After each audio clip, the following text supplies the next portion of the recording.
গুমের মামলায় 15 সেনা কর্মকর্তাকে গ্রেপ্তার দেখিয়ে কারাগারে পাঠানোর নির্দেশ ট্রাইব্যুনালের। পলাতকদের আত্মসমর্পণের 7 দিনের মধ্যে পত্রিকায় বিজ্ঞপ্তি। মৃত্যু ফাঁদে পরিণত ঢাকা চট্টগ্রাম মহাসড়ক। 9 মাসে 450-র বেশি দুর্ঘটনায় প্রাণ গেছে 284 জনের। প্রশাসনের দুর্বল নজরদারিকে দুষছেন সংশ্লিষ্টরা। 5 বছরেও শেষ হয়নি কক্সবাজারের খুরুশকুল ভারুয়াখালী সেতু নির্মাণ। হাফ কিলোমিটার সেতুতে ব্যয় 36 কোটি টাকার বেশি। ঝুঁকি নিয়ে চলছে পারাপার। 11 দিনের আন্দোলন শেষে সারা দেশে এমপিওভুক্ত স্কুলে ক্লাস পরীক্ষা শুরু। শিক্ষার্থীদের পদচারণায় মুখর স্কুল প্রাঙ্গণ। নিষেধাজ্ঞা অমান্য করে উপকূলে চলছে ইলিশ নিধন। অভিযানের তোয়াক্কা না করেই ফেলা হচ্ছে জাল। আগের চেয়ে বেপরোয়া জেলেরা বলছে মৎস্য অধিদপ্তর। লাঠিসোঁটা আছে, কারো কারো সে পিকেট আছে, পাথরের টুকরো আছে। এটা আমাদের বেশ কয়েকটা টিমকে এবার এরকম একটা বিরূপ পরিবেশের মুখোমুখি হতে হয়েছে।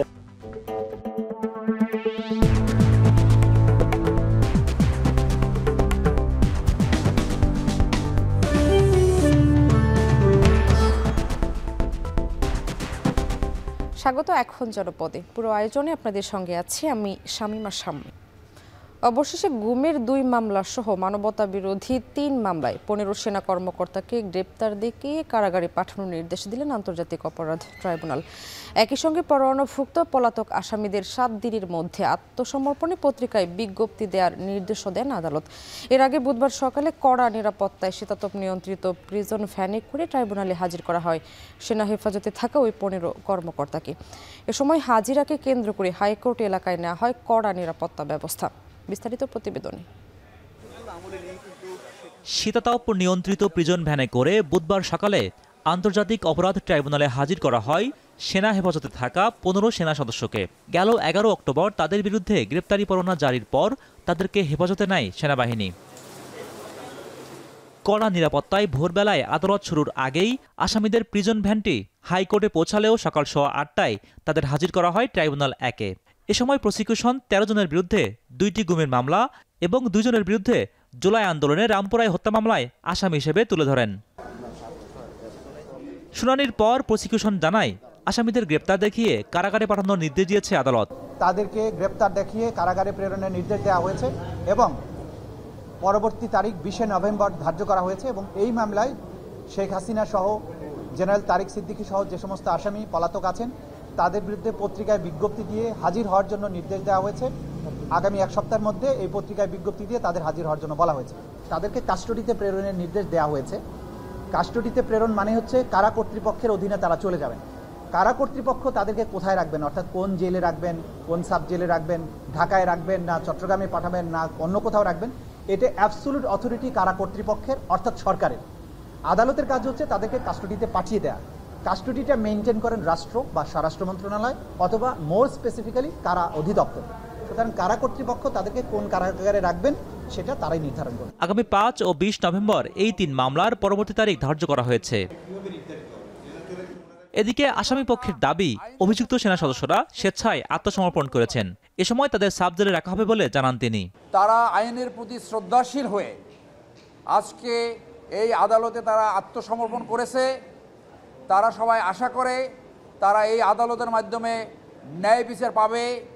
যারা সত্যিকারে অপরাধ সংগঠিত করেছে তারা পার্শ্ববর্তী দেশ ভারতে পালিয়ে গেছে। এই অফিসার অত্যন্ত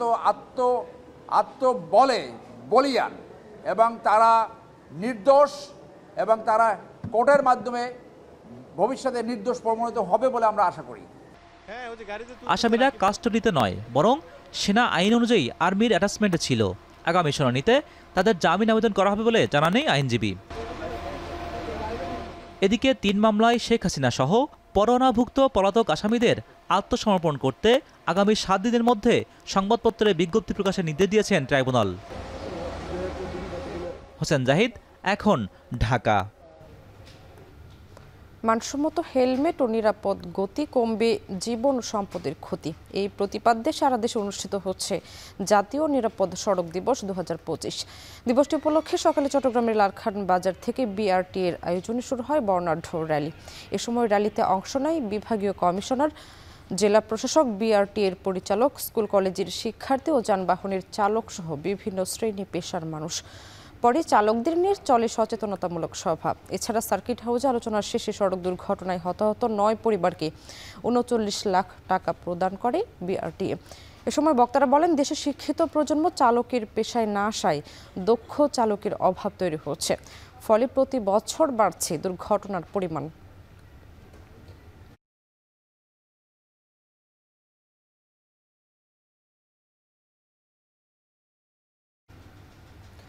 জাতীয় নিরাপদ সড়ক দিবস উপলক্ষে বর্ণাঢ্য র্যালি চলছে কুমিল্লায়। এই বিষয়ে বিস্তারিত জানাতে কুমিল্লা জেলা প্রশাসক কার্যালয়ের সামনে থেকে যুক্ত হচ্ছেন মাসুদ রানা।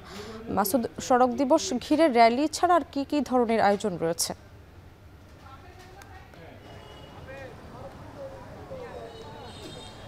স্বামী, জাতীয় নিরাপদ সড়ক দিবস উপলক্ষে ইতিমধ্যে কিন্তু কুমিল্লা জেলা প্রশাসকের কার্যালয়ে সড়ক বিভাগ, একই সঙ্গে বিআরটিএ ও জেলা প্রশাসনের উদ্যোগে যে র্যালিটি শুরু হওয়ার কথা সেটি এর মধ্যে শুরু হবে। সকল প্রস্তুতি সম্পূর্ণ, জেলা প্রশাসকের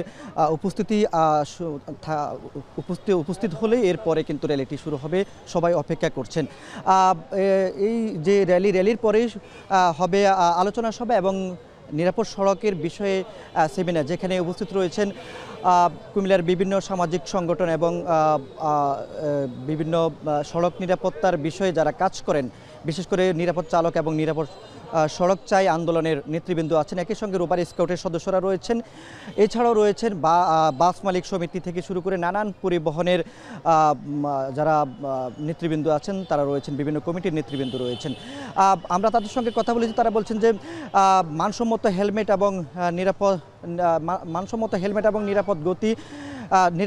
নিরাপদ গতি কমাতে কমবে জীবন এবং সম্পদের ক্ষতি, এ ধরনের একটা স্লোগান দিয়ে মূলত তারা বলছেন যে প্রতি বছর আসলে এই ধরনের উদ্যোগগুলো নেওয়া হয়। হেলমেট বিতরণ থেকে শুরু করে নানান সভা, সেমিনার এবং ফেস্টুন বা র্যালি, আলোচনা সভা হয়। কিন্তু আসলে প্রকৃতপক্ষে সড়কে যে ধরনের নিরাপত্তা প্রয়োজন এবং মানুষের প্রাণ রক্ষায় যে ধরনের উদ্যোগগুলো নেওয়া প্রয়োজন সারা বছর সেগুলো কিন্তু নেওয়া হচ্ছে না, যার কারণে কিন্তু মহাসড়কে প্রতিনিয়তই মানুষের প্রাণ জ্বরে, মানুষের মানুষের যে স্বপ্নগুলো থাকে সেগুলো ভেঙে যায়, একই সঙ্গে নিঃস্ব হয় পরিবার।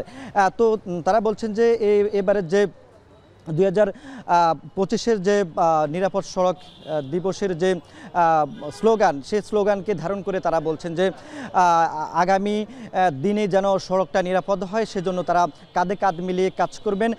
আমরা বিআরটি এবং হাইওয়ে পুলিশের সঙ্গে কথা বলেছি। তারা বলছেন যে বিশেষ করে ঢাকা চট্টগ্রাম মহাসড়ক, একই সঙ্গে কুমিল্লার যে আঞ্চলিক মহাসড়কগুলো রয়েছে সেগুলোতে মানুষের যে সড়ক পারাপারে যে করতে গিয়ে যে অসচেতনতা, একই সঙ্গে ফুটওভার ব্রিজ ব্যবহার না করা, উল্টো পথে গাড়ি চালানো, এই ধরনের যে অনিয়মগুলো তারা করে থাকেন, সেগুলোর কারণে কিন্তু মহাসড়কে কিন্তু মৃত্যুর হার কিন্তু বাড়ছে ধীরে ধীরে।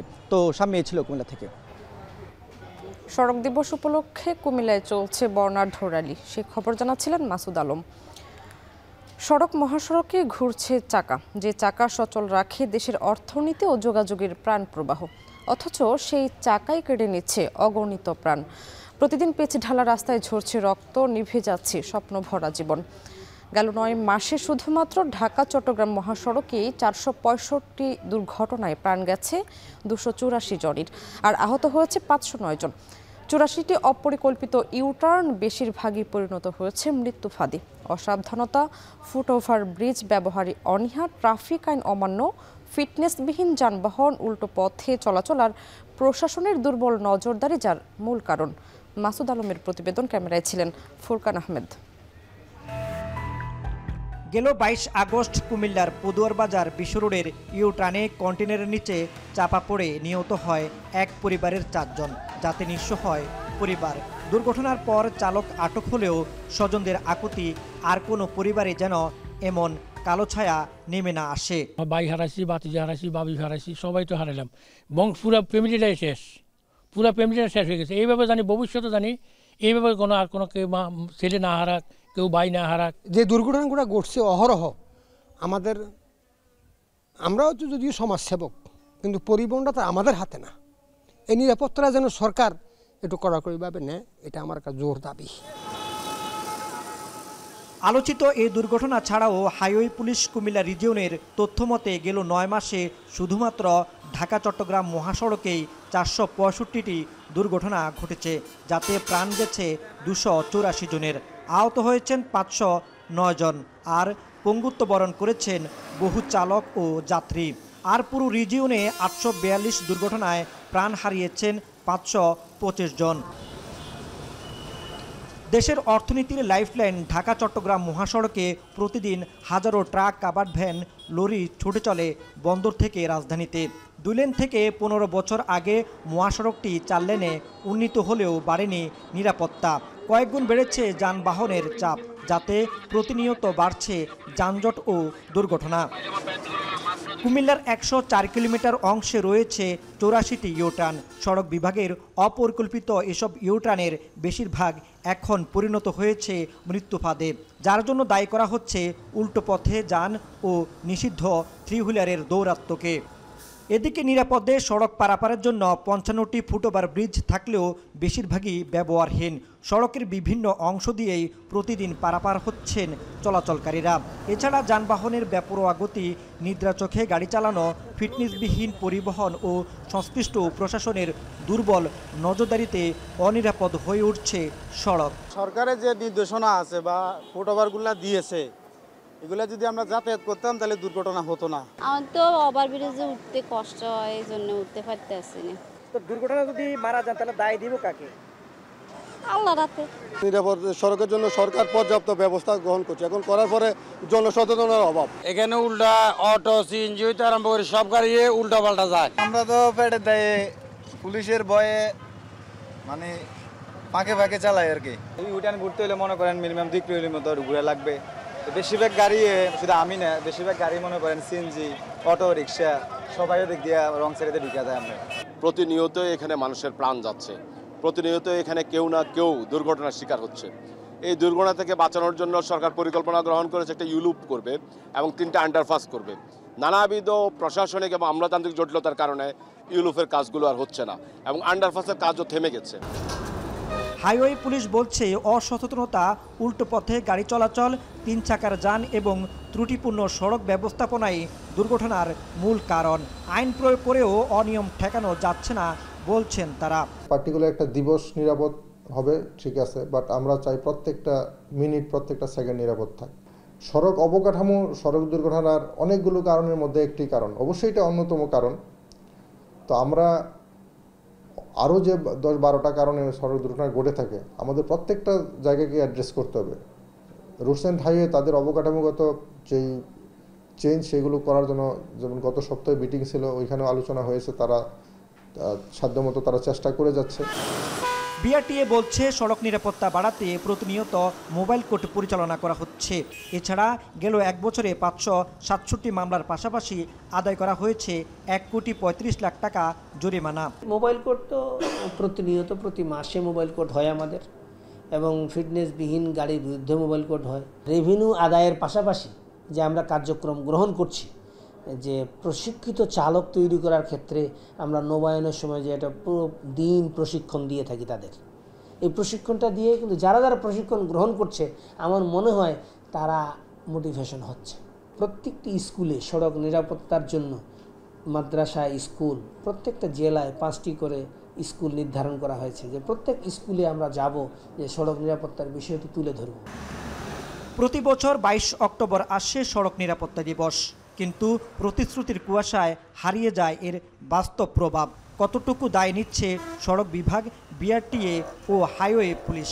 এবার সড়ক নিরাপত্তা দিবসের প্রতিশ্রুতি যেন না থাকে শুধু ক্যালেন্ডারের পাতায়, বরং বাঁচিয়ে রাখুক প্রতিটি মানুষকে, প্রতিটি পরিবারের স্বপ্নকে। সেই প্রত্যাশা সবার।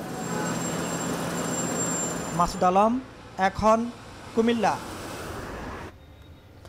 নওগাঁ শহরের বালুডাঙ্গা বাসস্ট্যান্ডে সড়ক প্রশস্তকরণের পরও স্বস্তি মিলছে না। যত্রতত্র সড়কের উপর বাস ও বিভিন্ন যান রাখায় সৃষ্টি হচ্ছে যানজট। এতে পথচারী ও যাত্রীদের পড়তে হচ্ছে বিড়ম্বনায়, তৈরি হচ্ছে দুর্ঘটনার ঝুঁকি। এ নিয়ে বিস্তারিত জানাতে নওগাঁ থেকে যুক্ত হচ্ছেন আব্বাস আলী। আব্বাস, জানাবেন যানজটের কারণে পথচারী ও যাত্রীদের ভোগান্তি কেমন দেখছেন, আর একই সঙ্গে জানাবেন প্রশাসন কোনো ব্যবস্থা নিয়েছে কিনা।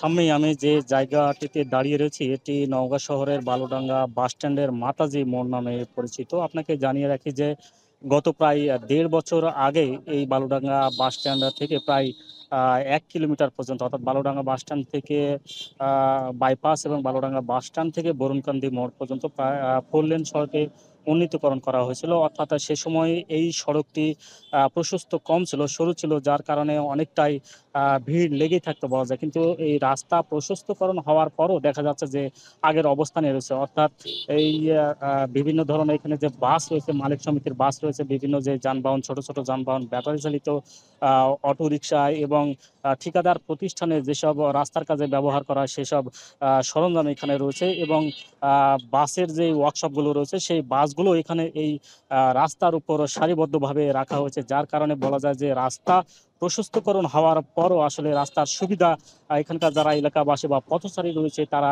কোনো ধরনের সুবিধা পাচ্ছে না। মাঝে মধ্যে এখানে প্রচুর যানজট লেগেই থাকে, যার কারণে বলা যায় যে কর্মঘণ্টা ব্যাহত হয় এবং অনেক সময় রিক্সা থেকে অনেক যাত্রী এই ধাক্কা লেগে পড়ে যায় এবং আহত হওয়ার ঘটনাও ঘটেছে বলে আমরা জেনেছি। তবে এই নওগাঁ বাস মালিক সমিতির নেতৃবৃন্দের সঙ্গে কথা বলেছি, তিনি জানিয়েছেন যে যেহেতু বালুডাঙ্গা বাস স্ট্যান্ডের জায়গায় সংকীর্ণ এবং সেই সংকীর্ণ জায়গার তুলনায় তাদের বাসের পরিমাণ বেশি, যার কারণে আসলে অন্য কোথাও তাদের বাস রাখার মতো তেমন জায়গা নাই, যার কারণে তারা বাধ্য হয়ে এই রাস্তার উপরে এই বাসগুলো রাখতে হচ্ছে।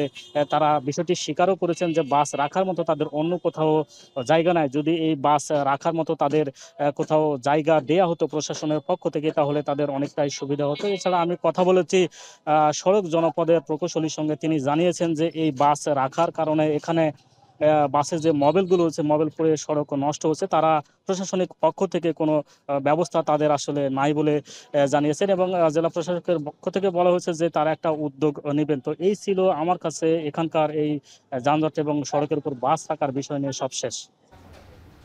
যানজট পরিস্থিতি নিয়ে নওগাঁ থেকে জানাচ্ছিলেন আব্বাস আলী।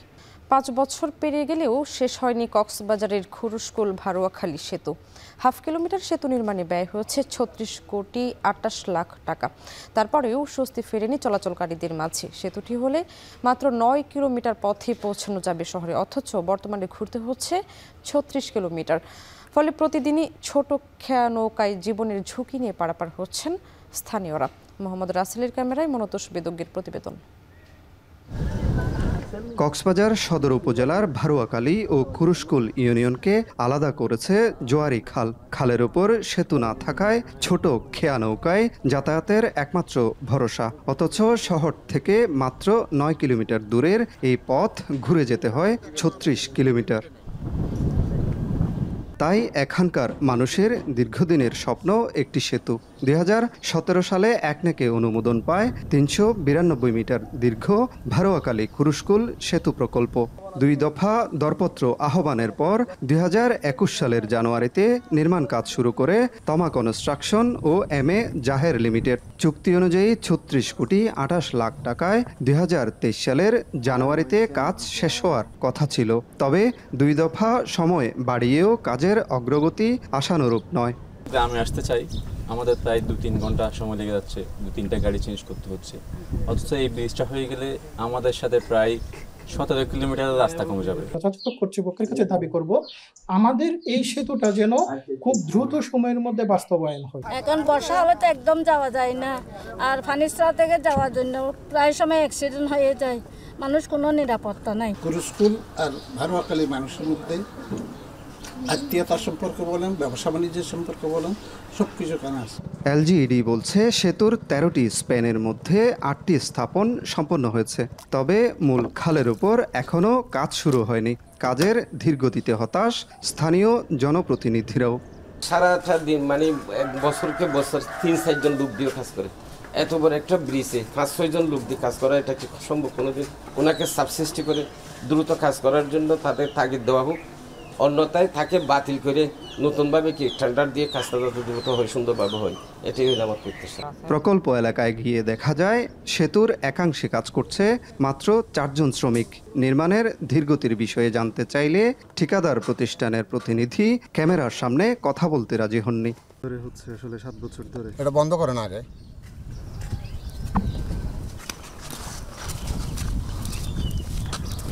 অভিযোগ, ঠিকাদারি প্রতিষ্ঠানের মালিক ও কুমিল্লা 5 আসনের সাবেক এমপি এম এ জাহের আত্মগোপনে যাওয়ার পর থেকেই প্রকল্পে স্থবিরতা নেমে এসেছে। সেই সঙ্গে যুক্ত হয়েছে জমি অধিগ্রহণের জটিলতাও। তো এ বিষয়ে ঠিকাদারের সাথে আমার কথা হয়েছে, তো উনি পর্যাপ্ত লোকবল নিয়োগ করবে বলে আশ্বস্ত করছে এই স্ল্যাবটা কাস্টিংয়ের পরে, যেহেতু ওইগুলো পিসি গার্ডার আমার, তো ওটার জন্য আবার এক্সপার্ট অন্য গ্রুপ নিয়ে আসতে হবে। তো সেই অনুযায়ী তারা কাজটা, যে প্ল্যান আমার কাছে দাখিল করছে সেই অনুযায়ী যদি বাস্তবায়ন করতে পারি আমরা, তাহলে আগামী জুনের মধ্যে আমরা অবকাঠামোর কাজ শেষ করতে পারব। ভারোয়াকালী খুরুশকুল সেতু এখন শুধু একটি প্রকল্প নয়, এটি হয়ে উঠেছে বিচ্ছিন্ন মানুষের একমাত্র ভরসা।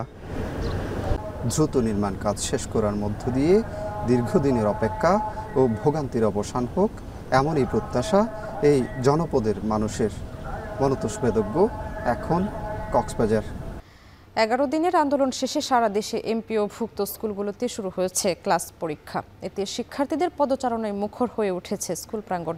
এ নিয়ে বিস্তারিত জানাতে ময়মনসিংহের প্রিমিয়ার আইডিয়াল উচ্চ বিদ্যালয় থেকে যুক্ত হচ্ছেন ইমতিয়াজ আহমেদ এবং যশোরের মুসলিম একাডেমি স্কুল থেকে যুক্ত হচ্ছেন রিপন হোসেন।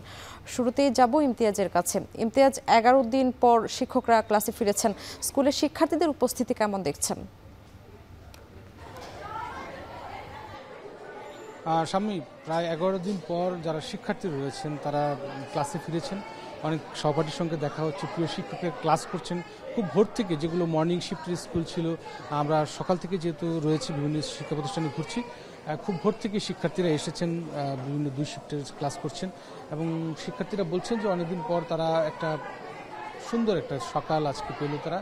এবং প্রত্যেকটি স্কুলে, বিশেষ করে এমপিওভুক্ত যারা শিক্ষক রয়েছেন তাদের যে আন্দোলন চলছিল, আপনি জানেন যে তাদের যে দাবি দেওয়া ছিল 20% বাড়ি ভাড়া, সেখান থেকে 2 ধাপে 15% বাড়ি ভাড়া কার্যকর করার পর কিন্তু তারা তাদের কর্মসূচি প্রত্যাহার করেন। এরপরেই কিন্তু আজকে থেকে সকল শিক্ষা প্রতিষ্ঠান খুলে দেওয়ার ঘোষণা করা হয় এবং আজকে ময়মনসিংহ এমপিভুক্ত যতগুলো শিক্ষা প্রতিষ্ঠান রয়েছে আমরা জানতে পেরেছি উপজেলা থেকে শুরু করে জেলা পর্যায়ে বিভাগের অন্যান্য জেলাগুলোতে সকল শিক্ষা প্রতিষ্ঠান কিন্তু খুলে দেওয়া হয়েছে।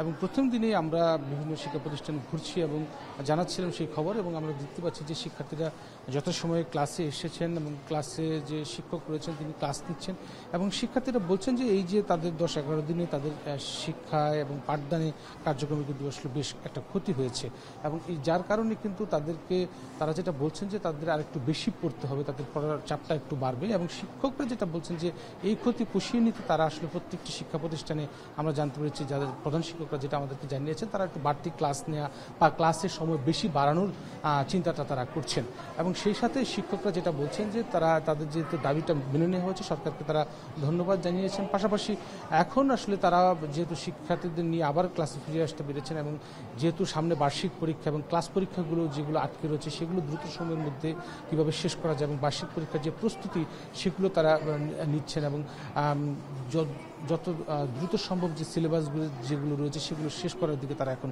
মনোযোগী হবে। সুতরাং শিক্ষার্থীরাও চাচ্ছেন যে আসলে মূলত যে আন্দোলনগুলো বা কর্মসূচিগুলো হয় তাতে সবচেয়ে বেশি ক্ষতিগ্রস্ত হয় মূলত যারা শিক্ষার্থী রয়েছেন তারা, এবং তারা বলছেন যে এই ধরনের অচল অবস্থা যেন আর কখনো তৈরি না হয় এবং এতে করে শিক্ষার্থীরা বেশি ক্ষতি হয়। এবং এখন যেহেতু আবার স্বাভাবিক পর্যায়ে এসেছে ময়মনসিংহের প্রত্যেকটি এমপিভুক্ত স্কুলগুলো, সুতরাং তারা চাচ্ছেন যে এই শিক্ষার সুন্দর সার্বিক পরিস্থিতি যেন বিরাজ থাকে। সব মিলিয়ে এই ছিল স্বামী ময়মনসিংহ থেকে আমার কাছে সবশেষ। এবার যুক্ত হব যশোরে, সেখানে আসছেন সহকর্মী রিপন হোসেন। রিপন, বেশ কিছুদিন যাবৎ ক্লাস পরীক্ষা বন্ধ ছিল, ক্ষতি পুষিয়ে নিতে প্রশাসন কোনো উদ্যোগ নিয়েছে কিনা জানাবেন।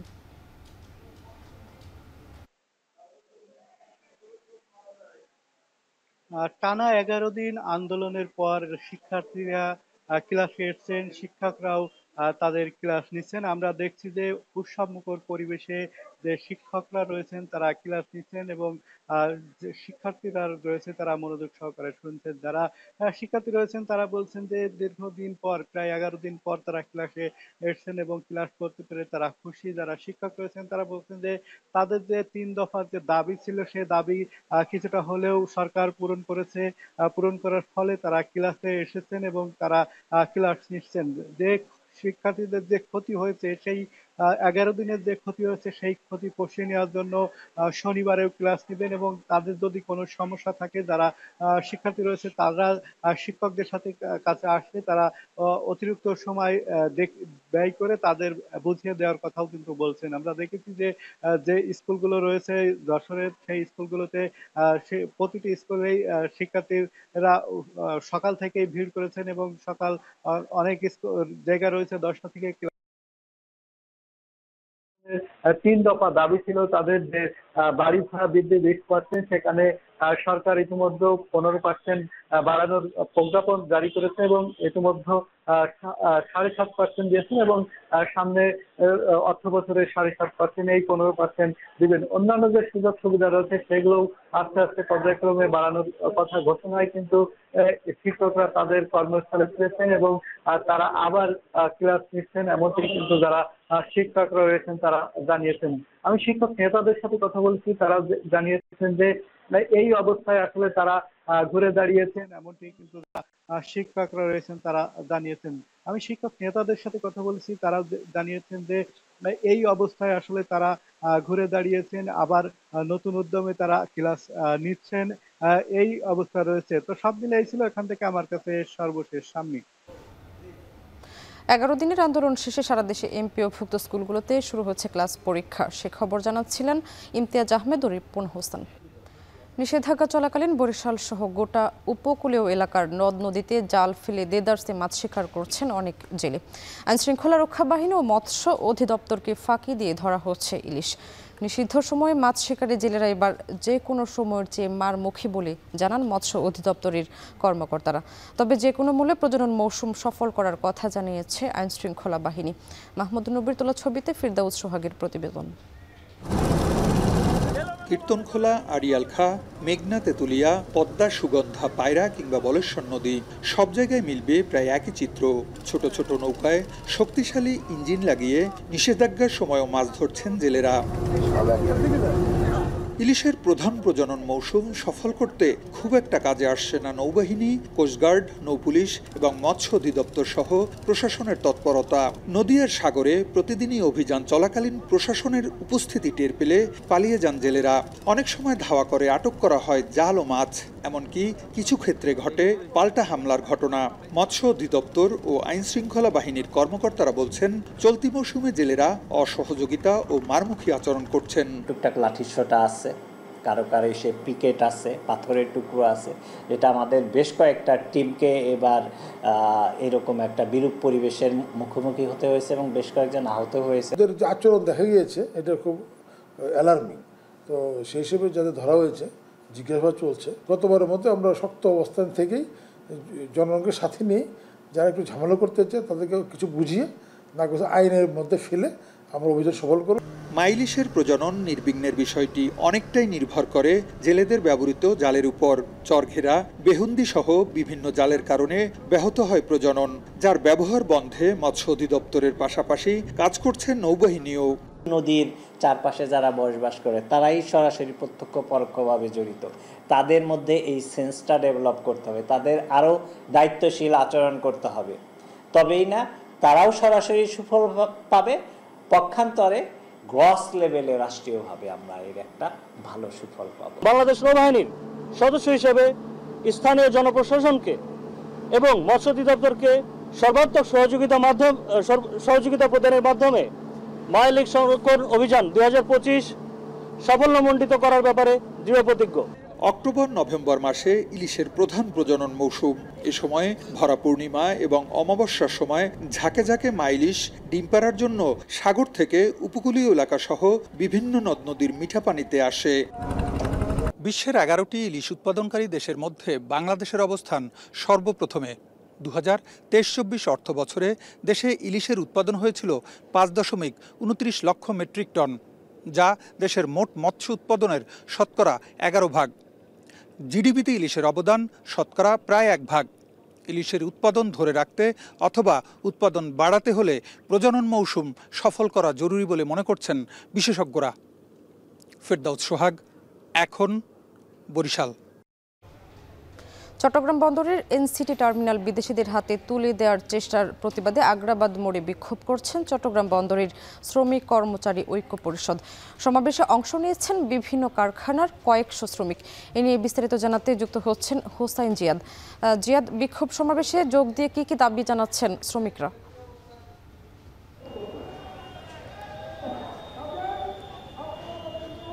মূলত চট্টগ্রাম বন্দরের যে এনসিটি টার্মিনাল বিদেশিদের হাতে তুলে দেওয়ার যে চেষ্টা চলছে, বিশেষ করে ডিপি ওয়ার্ল্ডকে, তারই প্রতিবাদে চট্টগ্রাম কিন্তু বেশ উত্তাল। বিশেষ করে শ্রমিক সংগঠন থেকে শুরু করে সিএনএফ এজেন্ট কিংবা ব্যবসায়ী নেতারা সবাই একের পর এক নানা কর্মসূচি পালন করছেন। তারই অংশ হিসাবে আজকে চট্টগ্রাম আগ্রাবাদ মোড়ে শ্রমিক কর্মচারী যে ঐক্য পরিষদ স্কপ, যেখানে বিভিন্ন দল মতে শ্রমিকরা রয়েছেন, বিভিন্ন কারখানা সংস্থা সরকারি অধিদপ্তরের শ্রমিকরা রয়েছেন, তারা কিন্তু আজকে বিক্ষোভ সমাবেশ করছিলেন আগ্রাবাদ মোড়ে। সেই সমাবেশের পর মূলত তারা মিছিল নিয়ে বন্দর অভিমুখে যাচ্ছিলেন, কিন্তু টিএনটি অফিস পর্যন্ত আসার পর, অর্থাৎ প্রায় আধা কিলোমিটার আসার পর পুলিশি বাধার মুখে পড়েন এবং আগ্রাবাদ মোড়ে এই মুহূর্তে সড়কের একাংশে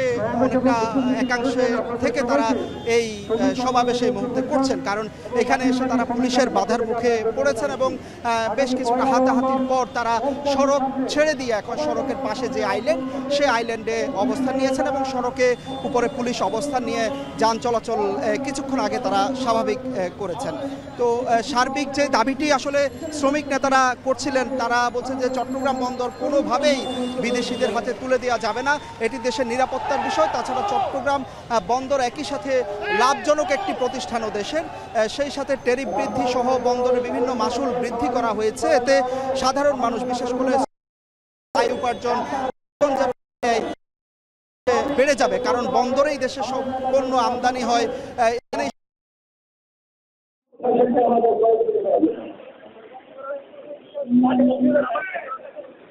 যে বন্দর একটি নিরাপত্তা বিষয় রয়েছে, বন্দরের যেই নিরাপত্তার ইস্যু রয়েছে, সেই কারণেই মূলত চট্টগ্রাম বন্দর কোনোভাবেই তারা বিদেশিদের হাতে তুলতে দিবেন না এবং তারা বলছেন যে এর প্রতিবাদে অন্যান্য যে সংগঠনগুলো রয়েছে, ব্যবসায়ী সংগঠনগুলো, তাদের সাথে ঐক্যবদ্ধ কর্মসূচি যদি প্রয়োজন হয় তাহলে তারা ঐক্যবদ্ধ কর্মসূচি ঘোষণা করবেন এবং তারা আগামী 1 নভেম্বর তারা বলছেন যে চট্টগ্রাম প্রেস ক্লাবের সামনে তারা গণ অনশন কর্মসূচির ঘোষণা দিবেন এবং পরবর্তীতে আরও কঠোর কর্মসূচি তারা ঘোষণা করবেন। তো এই মুহূর্তে আসলে এই কর্মসূচিটি এখানেই আমরা দেখছি যে শেষ করেছেন এবং পুলিশের বাধার মুখে তারা বিভিন্ন দিকে আসলে শ্রমিকরা এখন চলে যাচ্ছেন এবং আনুষ্ঠানিক যেই কর্মসূচিটি এই আগ্রাবাদ মোড়ে ছিল, সেই কর্মসূচি আসলে তাদের শেষ হয়েছে।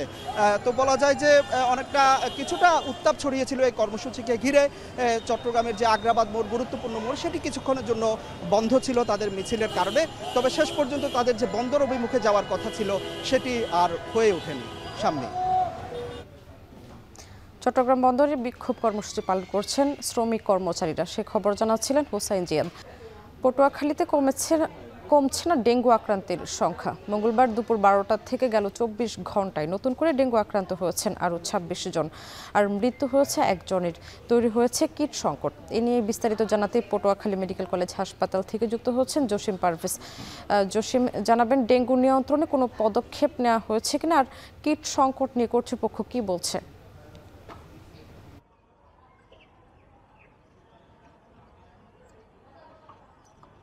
স্বামী, আপনি জানেন যে আসলে উপকূলীয় অঞ্চলের যে ঝোপঝাড় এবং ডোবা নালা থাকায় কিন্তু ডেঙ্গুর উৎপাদনটা বেড়েছে এবং বংশ বিস্তার করতে পেরেছে। একবার বংশ বিস্তার করার সঙ্গে সঙ্গে সেখানে যথাযথ পদ্ধতিতে নিধন কার্যক্রম পরিচালনা না হয় কিন্তু ছড়িয়ে পড়েছে ডেঙ্গু এবং সমগ্র জেলায়। এ কারণেই কিন্তু ডেঙ্গু আক্রান্তের সংখ্যাও বেড়েছে, এমনটি জানিয়েছে সচেতন মহল। তো এখনকার যে এই জেলা উপজেলা প্রশাসনিক কর্মকর্তাদের সঙ্গে আমরা কথা বলেছি, তারা বলেছে যে পরিষ্কার পরিচ্ছন্নতা অভিযান চালানো হয়েছে, তারপরেও নিয়ন্ত্রণে আনা যাচ্ছে না ডেঙ্গু, কেননা ব্যক্তি পর্যায়ে সচেতনতা কম থাকার কারণেই কিন্তু এই ডেঙ্গু নিয়ন্ত্রণে আনা যাচ্ছে না এবং আক্রান্তের সংখ্যাও দিনে দিনে বাড়ছে। এর মধ্যেই কিন্তু আপনি যথার্থই বলেছেন, পটুয়াখালীর গলাচিপা উপজেলায় গত 24 ঘন্টায় একজন ডেঙ্গুতে আক্রান্ত হয়ে মারা গেছেন, এমনটি জানিয়েছে এখানকার সিভিল সার্জন আমাদেরকে। তারা আরও জানিয়েছে পটুয়াখালী সদর হাসপাতালে গত 24 ঘন্টায় 11 জন আক্রান্ত হয়ে ভর্তি হয়েছেন। মির্জাগঞ্জ উপজেলায় 2 জন এবং দশমিনা উপজেলায় 1 জন এবং কলাপাড়া উপজেলায় সবচেয়ে বেশি 10 জন আক্রান্ত হয়ে চিকিৎসাধীন রয়েছে এবং গলাচিপায় 2 জন আক্রান্ত হয়েছে এবং 1 জন মৃত্যু হয়েছে। মোট এই 26 জন আক্রান্ত হয়ে চিকিৎসাধীন রয়েছে। এছাড়া যে কলাপাড়া উপজেলায় এর আগে একজন বয়োবৃদ্ধ 70 বছর বয়স্ক একজন লোক বৃদ্ধ, তিনি কিন্তু ডেঙ্গু আক্রান্ত হয়ে মারা গিয়েছেন। মোট এই জেলায় মৃত্যুর সংখ্যা দাঁড়িয়েছে 2 জন। তবে বছরের শুরু থেকে এখন পর্যন্ত 3106 জন রোগী আক্রান্ত হয়েছেন এবং চিকিৎসা নিয়েছেন। সুস্থ হয়ে বাড়ি ফিরে গেছেন 3000 জন এবং বর্তমানে ভর্তি রয়েছে বিভিন্ন চিকিৎসা কেন্দ্রে 105 জন। এটি সরকারি হিসাব মতে থাকলেও কিন্তু বেসরকারি হিসাবে আরও বেশি, কেননা অনেক যারা আক্রান্ত হয়েছেন তারা কিন্তু বিভিন্ন ক্লিনিক এবং বাসাবাড়িতে চিকিৎসা নিচ্ছেন। এবং এখানকার সিভিল সার্জন খালিদুর রহমানের সঙ্গে আমরা কথা বলেছি, তিনি বলেছেন যে আইজিজি এবং আইজিএম এই ডেঙ্গু শনাক্তকরণের যে কিট, এটি জেলায় সরবরাহ একদম সংকট অবস্থায় রয়েছে, সরবরাহ নেই বললেই চলে। আর শুধু রয়েছে NSI একটি টিকা, এটি দিয়ে মোটামুটি চলছে। তবে স্থানীয় পর্যায়ে বিভিন্ন ক্লিনিক এবং ওষুধ বিক্রেতাদের মাধ্যমে তারা এই কিটগুলো সংগ্রহ করে ডেঙ্গু শনাক্তকরণ করছে। এখন বলতে গেলে বলা যায় যে হযবর অবস্থায় রয়েছে ডেঙ্গু পরিস্থিতি। এই ছিল আমার কাছে সবশেষ। স্বামী পটুয়াখালী থেকে ডেঙ্গু আক্রান্তের খবর জানাচ্ছিলেন জসিম পারভেজ। দক্ষ জনশক্তি ও কর্মসংস্থান সৃষ্টির লক্ষ্যে কক্সবাজারে অনুষ্ঠিত হচ্ছে ক্যারিয়ার কার্নিভাল। এতে ট্যুরিজম, তথ্য প্রযুক্তি সহ বিভিন্ন খাতের প্রায় 40টি স্টেক হোল্ডার ও নিয়োগদাতা প্রতিষ্ঠান অংশগ্রহণ করছে।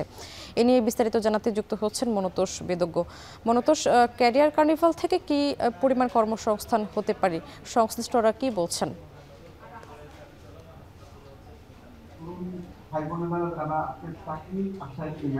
স্বামী 560 থেকে 600 জন মতো মানুষের কর্মসংস্থান হতে পারে, সেই লক্ষ্যকে সামনে রেখে আমরা দেখছি যে এখানে যারা জেলার বিভিন্ন প্রান্ত থেকে আসলে তরুণ তরুণীরা এই কর্মসংস্থান মেলায় হাজির হয়েছেন এবং এখানে এই মুহূর্তে যে উদ্বোধন অনুষ্ঠান সেটি এই মুহূর্তে চলছে এবং সকাল 9টার কিছু সময় পর থেকে আসলে এই অনুষ্ঠানটি শুরু হয়েছে। আমরা দেখছি চাকুরি প্রত্যাশী যারা তরুণ তরুণী রয়েছেন তারা এই মেলায় অংশ নিয়েছেন এবং এখানে 40টির মতো প্রতিষ্ঠান এই মেলাটিতে, চাকুরিদাতা প্রতিষ্ঠান, তারা অংশগ্রহণ করছে এবং যারা চাকুরি প্রত্যাশী তারা মূলত তাদের যে জীবন বৃত্তান্ত সেটি এখানে যারা চাকুরিদাতা প্রতিষ্ঠান রয়েছে তাদেরকে দিচ্ছেন এবং তারা সেটি যাচাই বাছাই সাপেক্ষে তাদের যে চাকুরির সুযোগ সেটি নিশ্চিত করবে। এবং এখানে যেহেতু 550 থেকে 600 মতো মানুষের কর্মসংস্থান হবে, এটিকে ঘিরে এখানকার তরুণ তরুণীদের মধ্যেও আমরা দেখছি যে ব্যাপক উৎসাহ উদ্দীপনা রয়েছে। মূলত Cox's Bazar chamber of commerce and industry এবং tourism and hospitality industry skill কাউন্সিলের উদ্যোগে এই অনুষ্ঠানটি হচ্ছে এবং এটিকে ঘিরে এখানকার যে কর্মসংস্থানের সুযোগ সেটি যেমন বৃদ্ধি পেয়েছে, এখানে যারা প্রশিক্ষিত তরুণ তরুণী রয়েছেন তাদের দক্ষতা বৃদ্ধির যে সুযোগ সেটি কিন্তু আরো শক্তিশালী হচ্ছে বলে এখানে যারা বক্তা রয়েছেন তারা এটি বলছেন। এবং এই মুহূর্তে উদ্বোধনের যে অনুষ্ঠান সেখানে আমরা দেখছি যে হোটেল মোটেল জোনের সাথে যারা ব্যবসার সাথে যারা সম্পৃক্ত তাদের প্রতিনিধি যেমন রয়েছেন, এবার এখানে যুব ও ক্রীড়া উন্নয়ন অধিদপ্তরের মহাপরিচালক এই অনুষ্ঠানটিতে যুক্ত রয়েছেন। সব মিলে এই যে একটি চাকুরি মেলা, এটিকে ঘিরে ব্যাপক উৎসাহ উদ্দীপনা আসলে আমরা এখানে দেখতে পাচ্ছি এবং এই যে একটি বিরল সুযোগ, এটিকে এখানে যারা চাকুরি প্রত্যাশী তরুণ তরুণী রয়েছেন তারা কিন্তু বেশ ইতিবাচক হিসেবে নিয়েছেন এবং এটি যেহেতু তাদের উৎসাহ, চাকুরির বাজার যেহেতু কঠিন হয়ে আসছে এবং এটি দেশীয় বাজারে যেমন চাকুরির সুযোগ সৃষ্টি করছে, তেমনি এখানকার বিদেশে যেসব চাকুরির কর্মসংস্থানের সুযোগ তৈরি হয়েছে সেই সুযোগও কিন্তু এখানে যারা অংশগ্রহণ করছেন তারা পাবেন। সেই ধরনের কথাই আসলে এখানে যারা মেলার আয়োজক কমিটি তারা কিন্তু আমাদেরকে জানিয়েছেন। মূলত কক্সবাজার শহরের 9টার কিছু সময় পরে এই কার্নিভালটি শুরু হয়েছে এবং এই যে চাকুরি মেলা, এটিকে ঘিরে যে উৎসাহ উদ্দীপনা সেটি এখন পর্যন্ত আমরা কিন্তু দেখতে পাচ্ছি এবং 560 জনের বেশি লোকের কর্মসংস্থান হবে। এর মধ্যে শুধুমাত্র হোটেল খাতে অর্থাৎ পর্যটন খাতে কিন্তু 400 শতাধিক কর্মীর কর্মসংস্থান হতে পারে, তেমনটাই এখানে যারা আয়োজক রয়েছেন তারা আমাদেরকে জানিয়েছেন। সামনে এই ছিল আমার কাছে সবশেষ। কক্সবাজারে অনুষ্ঠিত হচ্ছে ক্যারিয়ার কার্নিভাল, সে খবর জানাচ্ছিলেন মনতোষ বেদজ্ঞ। মাদারীপুরের ভুরঘাটায় চলছে 2 দিন ব্যাপী ঐতিহ্যবাহী কুণ্ডু বাড়ির মেলা। শেষ দিনে দর্শনার্থী ক্রেতা বিক্রেতায় জমজমাট হয়ে উঠেছে মেলা প্রাঙ্গণ। এ নিয়ে আরও জানাতে মাদারীপুরের কুণ্ডু বাড়ি থেকে যুক্ত হচ্ছেন কাজী মনিরুজ্জামান। মনির, জানাবেন মেলা ঘিরে কী ধরনের পণ্য পাওয়া যাচ্ছে আর ক্রেতা বিক্রেতার সমাগম কেমন দেখছেন?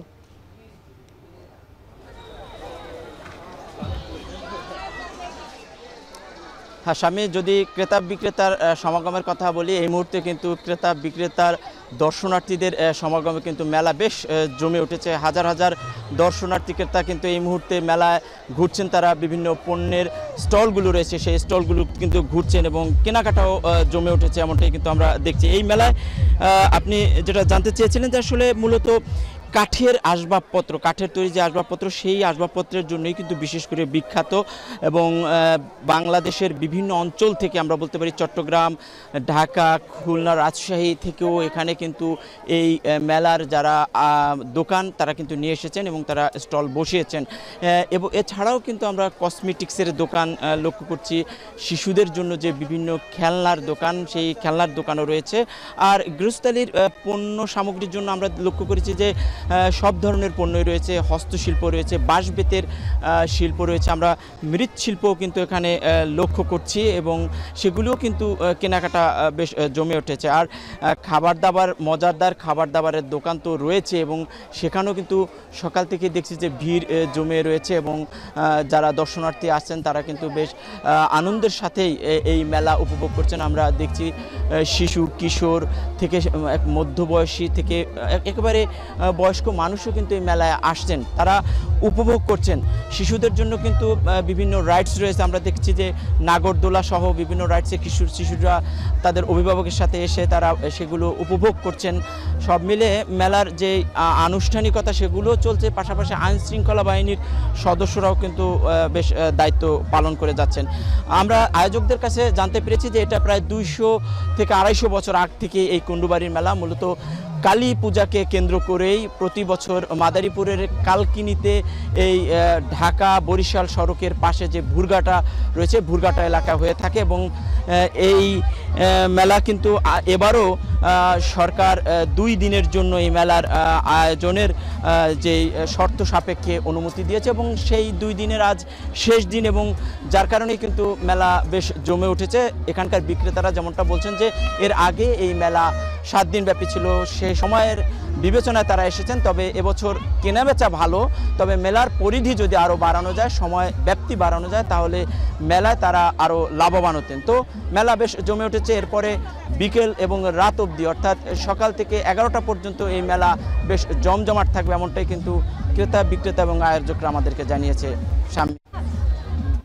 মাদারীপুর থেকে কুণ্ডুবাড়ির মেলা নিয়ে জানাচ্ছিলেন কাজী মনিরুজ্জামান। আর শেষ করছে এখন জনপদে, তার আগে শিরোনামগুলো আরও একবার। গুমের মামলায় 15 সেনা কর্মকর্তাকে গ্রেপ্তার দেখিয়ে কারাগারে পাঠানোর নির্দেশ ট্রাইব্যুনালের। পলাতকদের আত্মসমর্পণে 7 দিনের মধ্যে পত্রিকায় বিজ্ঞপ্তি। মৃত্যু ফাঁদে পরিণত ঢাকা চট্টগ্রাম মহাসড়ক ৯ মাসে 450-র বেশি দুর্ঘটনায় প্রাণ গেছে 284 জনের। প্রশাসনের দুর্বল নজরদারিকে দুষছেন সংশ্লিষ্টরা।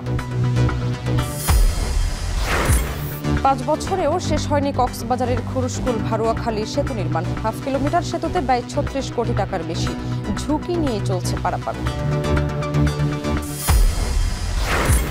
11 দিনের আন্দোলন শেষে সারা দেশে এমপিও ভুক্ত স্কুলে ক্লাস পরীক্ষা শুরু। শিক্ষার্থীদের পদচারণায় মুখর স্কুল প্রাঙ্গণ।